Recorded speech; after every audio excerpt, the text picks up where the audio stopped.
General Oberst Kurt Martti Wallenius, Finnish commander whose first-hand accounts and leadership perspective provide the deepest emotional insight into Finland's September 1944 armistice with the Soviets, capturing both military tension and human stakes.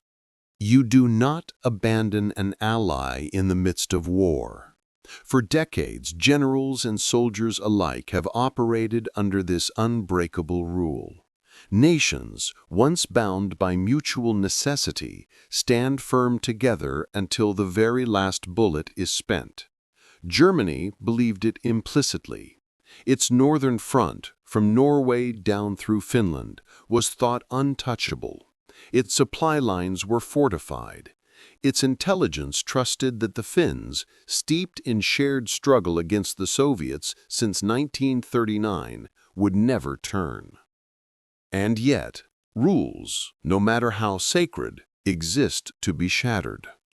But in September 1944, one moment would unravel certainty itself. One northern nation, battered yet unbroken, signed a document that would make Hitler's blood boil. Finland had chosen survival over allegiance. The northern front would slip away, and the Führer's wrath would descend like a storm. You find yourself in the quiet chaos of Finland's high command. General Oberst Kurt Martti Wallenius, 52, a man of quiet intensity and a cavalry officer's measured precision, moves through his headquarters.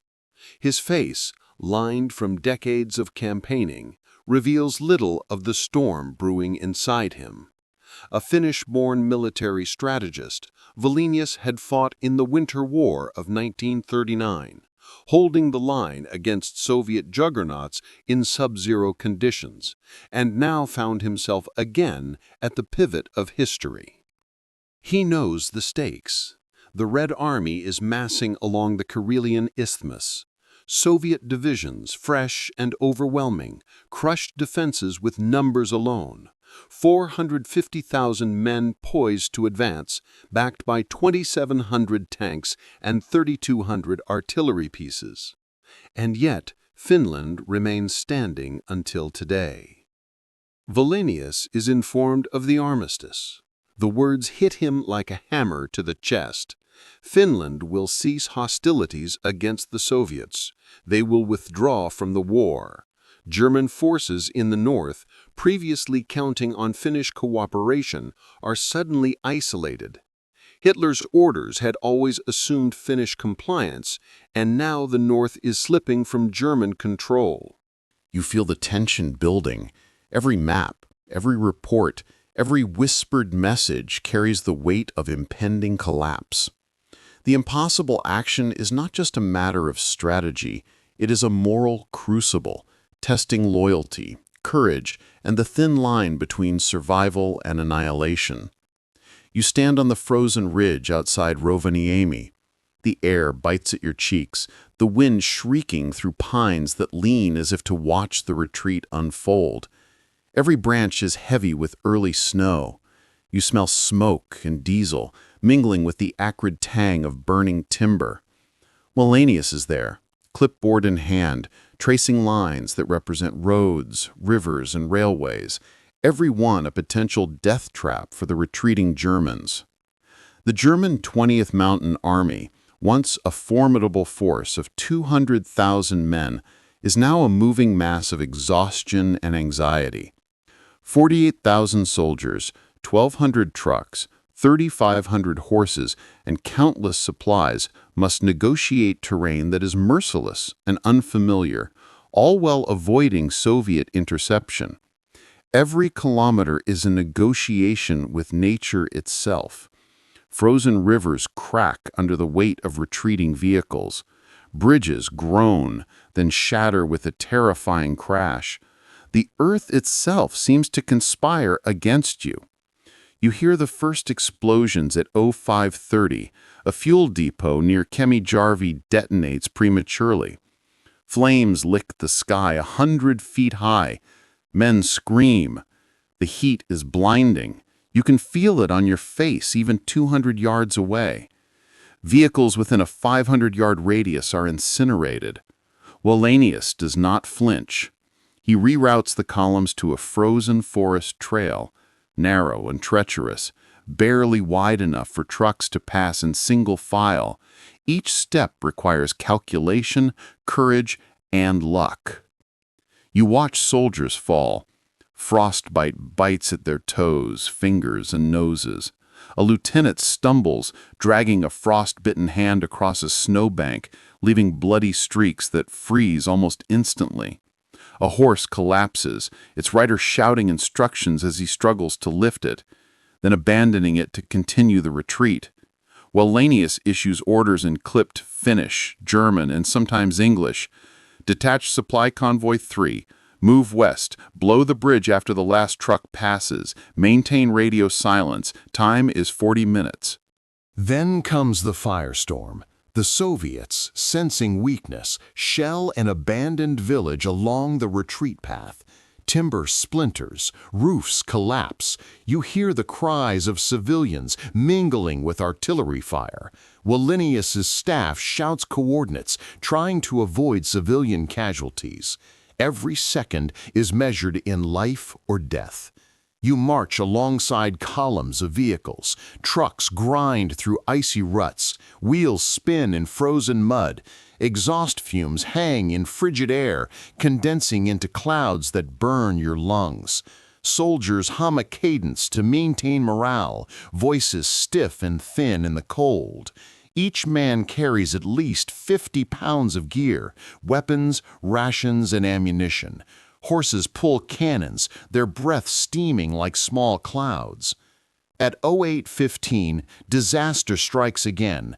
A rail bridge at Tornio collapses under a heavy supply train. 22 trucks, fully loaded with munitions, plunge into the river below. Explosions rip through the ice. Wallenius watches, expression unreadable, calculating loss, adjusting schedules.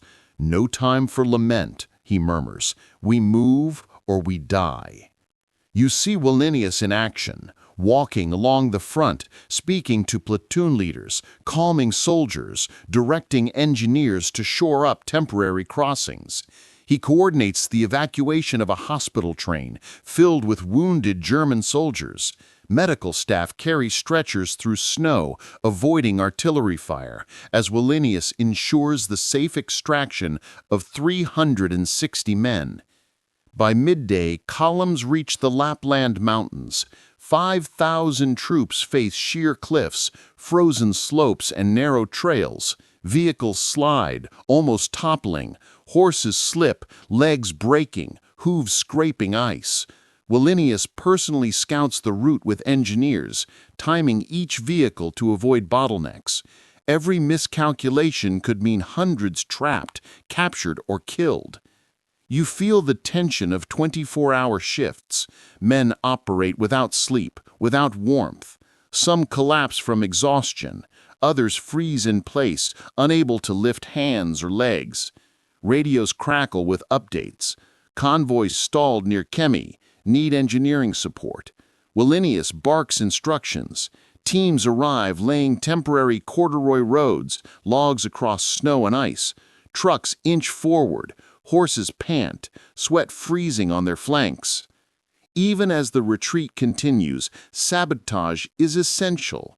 Wallenius orders the demolition of every bridge behind him.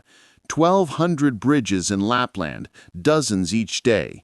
Explosives are timed to prevent Soviet capture of roads, railways, and depots. Flames consume timber. Smoke obscures paths. Every blast must be perfect. A misfire could trap men. You hear the human cries alongside mechanical groans. Soldiers scream as vehicles tip. Horses whinny. Explosions punctuate the silence of the snow-covered forests. Wallenius keeps moving, issuing calm, precise instructions. One miscalculation would destroy the army he is sworn to protect. The Soviets probe constantly. Recon units strike lightly, testing German defenses. Artillery fires at estimated positions. You watch a German column halt, dig trenches in the snow, and return fire. 1,500 meters to Soviet lines. 1,200. 900. Mortars scream overhead. Wallenius directs counterfire, balancing retreat with defensive action, buying hours of safe passage. Night falls. Darkness deep and absolute, punctuated by fires from demolished depots and destroyed bridges. Soldiers huddle in snowbanks. Frostbite worsens. Rations are scarce. Wallenius inspects units by torchlight, ensuring order, discipline, and survival. His calm demeanor steadies terrified men, giving them hope against impossible odds. The final push, 24 hours to complete the withdrawal. Every mile is a challenge. Soldiers navigate frozen rivers, cliffside trails, and snowdrifts 4 feet deep. Trucks and horses move cautiously, engines straining. Communication lines fail. Wallenius improvises, using runners, signal flares, and mounted messengers. The last bridge is destroyed at 04:45. Flames illuminate the night. Smoke rises in a column visible for miles. The 20th Mountain Army is free of immediate Soviet pursuit. Losses are staggering. 1,800 vehicles, 3,500 horses, 1,200 men dead, frostbitten or missing. Yet the retreat succeeds. The impossible has been achieved. You feel exhaustion, cold, and awe. Wallenius's strategic genius, relentless calm, and human compassion have saved tens of thousands. Hitler loses the north. Germany's northern flank is gone. Yet the soldiers under Wallenius's command survive, battered but alive. You zoom out. Hitler's fury reverberates through the Reich. Strategic plans for a fortified northern flank collapse. Norway becomes vulnerable. German access to nickel mines in Petsamo was cut off. The war's northern theater, previously considered secure, now teeters on chaos. Soviet command, surprised by Finland's armistice, reassesses its northern offensive. Troop allocations shift. Resources freed in Karelia bolster operations further south, accelerating the Red Army's advance into Eastern Europe. What they didn't know was that Finnish diplomacy and German survival instincts were tightly intertwined. The true impact wouldn't be understood until the end of the war. Germany is forced to divert precious manpower and material to a retreat rather than offensive operations, tipping the strategic balance subtly but irreversibly. Hitler, in Berlin, rages for days. Allies whisper about the Führer's increasing paranoia.